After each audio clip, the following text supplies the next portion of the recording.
بچی نے پوچھا ہے کہ میاں بیوی آپس میں ایسی باتیں کر رہے تھے، نارمل موڈ تھا، تو اس نے کہا کہ اب اگر تم نے شوہر نے کہا کہ اب اگر تم نے ٹی وی دیکھا تو تمہارا میرا سب ختم، تو کیا حکم شرع ہوگا؟ دیکھیں، اس میں شوہر سے معلوم کیا جائے گا، اگر اس کی نیت طلاق کی تھی تو پھر تو طلاق واقع ہوگی، اور اگر وہ کہتا ہے کہ نہیں میری کوئی طلاق کی نیت نہیں تھی، ہم تو ویسی ہیں، بات کر رہا تھا میں، اور طلاق کا تو میرے ذہن میں شائبہ وغیرہ بھی نہیں تھا، قسمیہ اس سے بیان لے لیں تاکہ دلوں میں بدگمانی پیدا نہ ہو، آگے وسوسے اور اس رشتے میں دراڑ پیدا نہ ہو، تو حلفیہ اس سے بیان لے لیں، وہ بیان دے دے، اس کے بعد کوئی بدگمانی کی ضرورت نہیں ہے۔ ایک ہی کہتے ہیں کہ کسی ادارے کے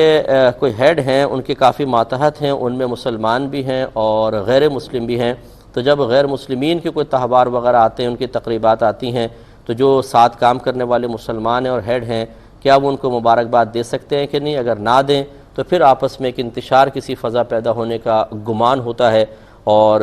یہ مطلب ہو سکتا ہے کہ ان کو جو غیر مسلمین ہیں ان کے دل میں آئے کہ مسلمان ہم سے نفرت رکھتے ہیں، تو ان کے بھی رد عمل کے طور پہ اسلام سے کوئی نفرت پیدا ہو، یا اسلام کے بارے میں کوئی منفی خیالات ان کے ذہن میں آئیں، کیا حکم شرع ہوگا؟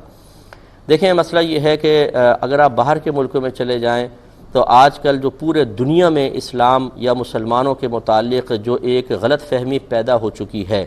اس کا ایک عالمی سطح پر ہی ایک تقاضا ہے کہ مسلمان ایسا رویہ اختیار کر کے رکھے کہ کسی کو اسلام کے بارے میں یہ کہنے کی جرأت پیدا نہ ہو کہ یہ تنگ نظر مذہب ہے، یہ کسی اور کو برداشت نہیں کرتا ہے، مسلمان اپنے علاوہ سب سے نفرت رکھتے ہیں، انہیں حقارت کی نگاہ سے دیکھتے ہیں۔ اگر اس طرح کے معاملات پیدا ہوتے ہیں تو پھر آپ خود سمجھ سکتے ہیں کہ کتنے ہمارے بچے، ہماری خواتین جو باہر نکلتی ہیں وہ کتنے شدید خطروں میں ہوتی ہیں باہر کے ملکوں میں۔ اس فضا کو ختم کرنے کی ضرورت ہے کہ اسلام ایک امن کا مذہب ہے، اسلام پیار، محبت اور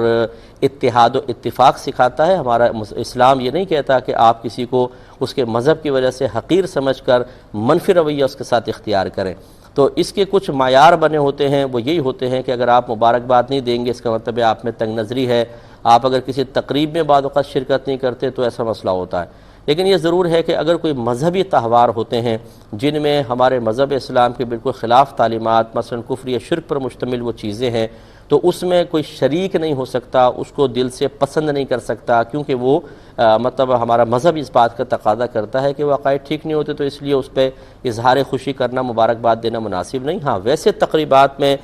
صرف وربلی زبانی طور پر جبکہ دل میں کسی بھی عمل کی پسندیدگی نہ ہو، آپ ظاہری طور پہ کسی کو خوش کرنے کے لیے مبارکباد دینا چاہیں تو دے سکتے ہیں، اور ایسے الفاظ سے دیں جو مطلب جن میں کوئی غلط